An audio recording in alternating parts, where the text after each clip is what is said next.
प्रेक्षकांनो, मालिकेचा जबरदस्त promo out झालेला आहे. आतापर्यंत आपण पाहत आहोत की आता अश्विन खूपच चिडलाय आणि आता त्यांनी प्रियाला या सगळ्यामध्ये कितीही काही झालं तरी माफ करण्यासाठी आता नकार दिलाय. पण याच्यातच आता मात्र प्रियाच्या प्रेग्नन्सीचं सत्य समोर आलंय आणि आपल्याला असं वाटतंय की हा अश्विन आता मात्र भुलणार की काय.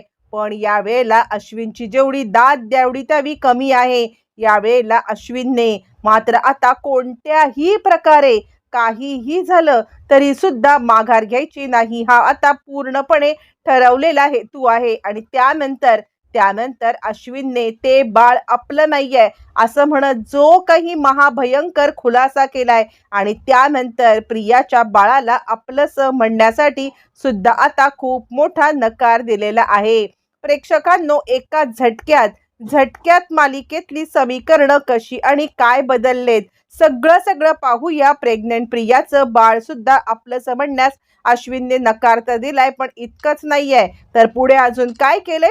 आता इकडे प्रियाला हकलल्यावरती ती आता बाहेर जायला तयार नाहीये. काहीही झालं तरी सुद्धा प्रियाने या सगळ्यामध्ये मी इथून कुठेच जाणार नाही असं ठामपणे सांगितलंय. आणि त्यानंतर मात्र आता हे सगळं चालू असताना अचानकपणे इकडे प्रिया बाहेरच उभी आहे. प्रिया जेव्हा बाहेर उभी आहे त्यावेळेला आता इकडे सायली सांगते, मला काय वाटतं माहितीये का, आपण ना अश्विन भाऊजींना म्हणजे जेवायला बोलवलं पाहिजे. अश्विन भाऊजी या सगळ्यामध्ये आता इकडे जेवायला यायला सुद्धा तयार नाहीयेत. यावरती मग आता प्रिया विचार करते, चला काही झालं तरी सुद्धा आपल्याला या सगळ्यामध्ये ह्यात चान्स आहे. आणि प्रिया आता सांगायला लागते, कसा येईल अश्विन येणारच नाहीये, कारण त्याला माझ्याशिवाय जेवण गोड लागणार नाहीये. त्याला इतक्या सगळ्यांनी मिळून आता इकडे टॉर्चर केलंयत ना तुम्ही, त्याच्या बायकोला त्याच्यापासून लांब करून तुम्ही जो काही हा सगळा प्रसंग केलायत ना, त्यामुळे आता इकडे तो इतका घाबरलाय ना आणि त्याला स्वतःला राग आलाय तुमचा. आणि त्याचसाठी अश्विन आता अजिबात इकडे येणार नाही म्हणजे नाही असं म्हटल्यावरती मग आता लगेचच इकडे सांगायला लागते, ते म्हणजे कल्पना, अश्विन तू ये खाली. तितक्यात अश्विन आलाय. अश्विन सांगतो, 1 मिनिट, अजिबात माझा तुझ्यावरती काडी मात्र विश्वास नाहीये. तू या सगळ्यामध्ये आत्ताच्या आत्ता इथून चालती हो. हे बघ, तुझ्यावरती मी कोणत्याही परिस्थितीमध्ये आता विश्वास ठेवू इच्छितच नाहीये. काही झालं तरी सुद्धा तू या घरामध्ये अजिबात राहायचं नाही म्हणजे नाही असं म्हटल्यावरती मग आता इकडे लगेचच सांगायला लागते, प्रिया असं काय करतोस अश्विन? अरे आपण दोघांनी मिळून इतकी स्वप्न पाहिलेली होती आणि ही स्वप्न जर का आता आपली अशीच अर्धवट राहिली तर? नाही, काही झालं तरी सुद्धा आपली स्वप्न आपण बघितलीत ना अश्विन. अरे असं काय करतोस? त्यावरती अश्विन म्हणतो, मी तुझ्यावरती प्रेम केलं होतं प्रेम, पण त्यानंतर आता मात्र काहीच उपयोग नाहीये, कारण माझ्या या प्रेमाला तू आता अजिबात पात्र नाहीयेस. तू या सगळ्यामध्ये चुकीचं काम केलेस आणि ते सगळं मी आता काही झालं तरी विसरू शकत नाहीये. आत्ताच्या आत्ता इथून चालती हो. प्रिया विचार करायला लागते, नाही काहीही झालं तरी सुद्धा मी या सगळ्यामध्ये असा विचार करू शकत नाहीये आणि मी आता इथून जाऊ शकत नाहीये. बरं, हे सगळं बोलल्यावरती मग आता अश्विन सांगायला लागतो, तू जाऊ शकत नाहीयेस ना, तर मग एक काम कर, आत्ताच्या आत्ता इथून या घरातून निघून जा.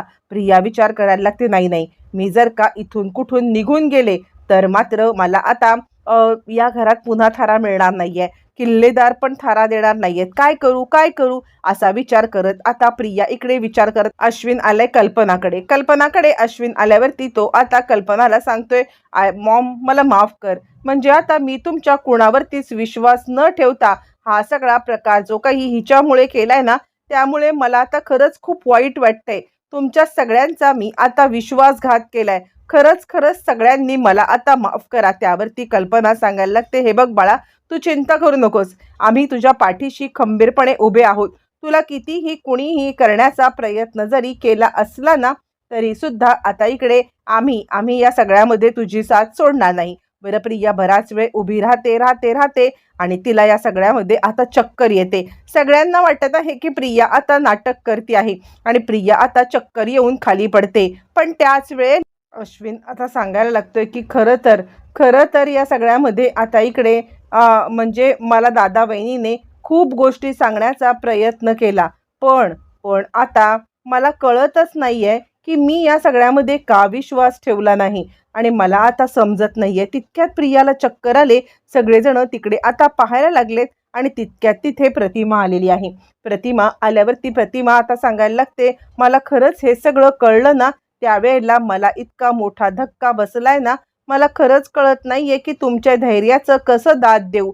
तुम्ही सगळ्यांनी मिळून आता जी एकी दाखवलीत आणि अश्विनला या सगळ्यामध्ये जे सावरलत ना, खरं सांगायचं तर आता मी या सगळ्यामध्ये हे करू शकतच नव्हते. खरं सांगायचं तर आता अर्जुन आणि सायली तुमच्यासारखे भाऊ आणि बहीण हे आता सगळ्यांना लाभावे. मला या सगळ्यामध्ये खरंच तुमचं खूप कौतुक वाटतं. आणि त्यावरती चैतन्य सांगतो, खरं सांगू का, तर आता या प्रियाला इतकंच नाहीये तर तिने त्यानंतर मग आता इकडे अश्विन सांगतो, खरं तर मी या सगळ्यामध्ये ना लकी आहे की असं कुटुंब मला भेटलंय. आणि त्याच वेळेला आता मात्र अर्जुन सायली समोर बघतात तर प्रिया चक्कर येऊन खाली. आणि त्याच वेळेला मग आता लगेचच इकडे सांगायला लागतायत ते म्हणजे इकडे अश्विन सांगायला लागतोय, कुणीही हिला काही बघायची गरज नाहीये. कारण कसं आहे ना, हिची नाटकांना मी आता चांगलाच वाकीफ आहे. काहीही झालं तरी सुद्धा मी या सगळ्यामध्ये मुळातच आता मात्र काहीही झालं तरी सुद्धा या मुलीला मी विश्वास ठेवू इच्छितच नाहीये. कारण हिच्यावरती विश्वास ठेवणं म्हणजे स्वतःच्या पायावरती धोंडा मारण्यासारखं आहे. प्रिया सांगते, अश्विन मला खरंच चक्कर येते, असं काय कर. त्यावरती कल्पना म्हणायला लागते, थांब अश्विन, डॉक्टरांना बोलव. कसं आहे, ती कितीही काही वागली ना चुकीची तरी सुद्धा आपण आता इकडे अश्विन काही डॉक्टरांना बोलवायला तयार नाही. त्याला 100% खात्री आहे की हे सगळं आता मात्र केलेलं आहे ते म्हणजे इकडे प्रियाचं नाटक आहे. पण अर्जुनने मात्र आता आपली माणुसकी सोडलेली नाहीये आणि माणुसकी न सोडता त्याने आता डॉक्टरांना बोलवले. डॉक्टरांना बोलवल्यावरती डॉक्टर आता चेक करतायत आणि आता प्रिया विचार करते, काहीतरी गुड न्यूज असू दे, गुड न्यूज असू दे, म्हणजे आता या घरात मला एंट्री मिळेल. आणि डॉक्टर तिला चेक करतात आणि सांगतात, तुम्ही असे वरांड्यात का. आणि डॉक्टर सांगतात, तुम्ही असं हिला इकडे कसं काय ठेवू शकता.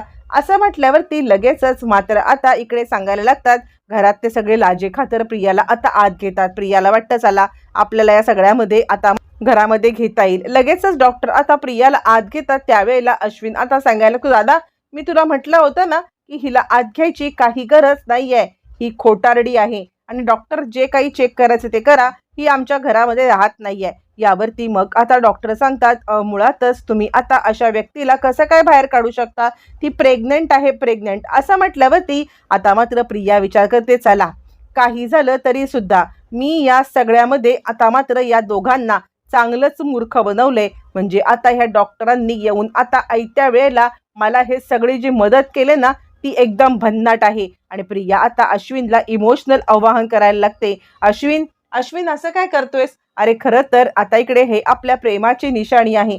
ज्या बाळासाठी आपण आता इतके दिवस प्रयत्न करत होतो त्याच बाळाला या सगळ्यामध्ये आता मात्र आपण आज आपल्या डोळ्यांनी पाहू शकतोय. आपण एक काम करूया ना, मागचं सगळं विसरून जाऊया आणि पुन्हा एकदा नव्याने सुरुवात करूया. घरातल्या कुणालाच काही कळत नाही की नियतीने हा अजब गजब काय खेळ खेळलेला आहे. नियतीच्या या खेळामध्ये मात्र आता इकडे सगळेच जण भांबावून गेलेले आहेत. आणि ज्या वेळेला सगळेजण भांबावले त्यावेळेला अश्विन मात्र एक भयंकर निर्णय घेतो. अश्विनवरती सगळ्यांनी सोडले, कारण हा प्रश्न अश्विन आणि प्रिया यांच्या दोघांच्या मधला आहे. कारण प्रिया प्रेग्नेंट आहे आणि ते बाळ अश्विनचं आहे आणि असं सगळ्यांना वाटतंय. आणि त्यामुळे आता इकडे कुणीच अश्विनला काही बोलायला तयार नाहीये. पण त्याच वेळेला मात्र आता इकडे तोपर्यंत अश्विनने मोठा निर्णय घेतलाय, खबरदार हिला आता कुणी घरात घेतलं तर मी आधीच सांगितलेलं आहे की माझा हिच्यावरती तिळ मात्र सुद्धा आता विश्वास नाहीये.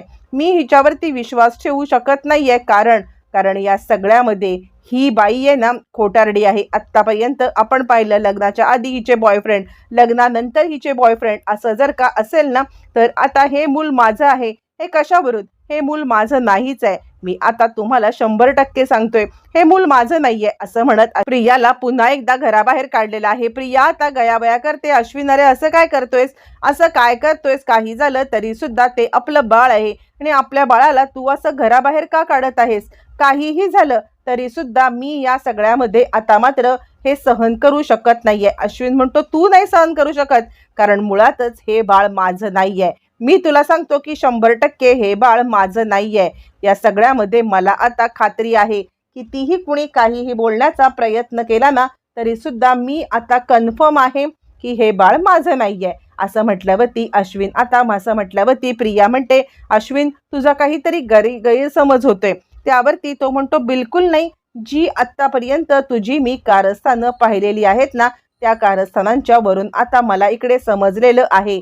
असं म्हणत अश्विनने नकार दिलाय. त्यानंतर मग आता अर्जुन सांगायला लागतोय, हा सर्वस्वी निर्णय जो काही आहे ना तो पूर्णपणे अश्विनचा असणार आहे आणि आम्ही त्याची साथ देणार. आता मात्र प्रियाचा हा सुद्धा प्लॅन एकदम फ्लॉप झालेला आहे आणि त्यानंतर प्रिया मात्र चांगलीच आता गडबडलेली आहे. प्रिया या सगळ्यामध्ये विचार आता करायला लागते, अरे देवा हे सगळं काय चाललंय. म्हणजे आता इतकं सगळं होऊन सुद्धा मी प्रेग्नंट असून सुद्धा हा आता माझ्यावरती हे करतोय. त्यावरती ती सांगायला लागते, तुम्ही एक काम करा ना, म्हणजे खरं तर DNA रिपोर्ट करा माझे आणि माझ्या बाळाचे आणि अश्विनचे. यावरती लगेचच मात्र आता इकडे अश्विन सांगायला लागतो, म्हणजे त्यात सुद्धा तुला आता फ्रॉड करायला मोकळं नाही का, त्यात सुद्धा तू आता फ्रॉड करून बसशील. असं म्हणत अश्विनने एका झटक्यात तिचे डाव उधळून लाव आणि प्रिया परत त्या कॉरिडॉरमध्ये पडले. डॉक्टर सांगतात, हे बघा तुम्ही असं करू नका. यावरती अश्विन म्हणतो, नाही असं काही होणार नाहीये. हिची आता सोय आम्ही अन्नपूर्णा म्हणजे आमचं अन्नपूर्णा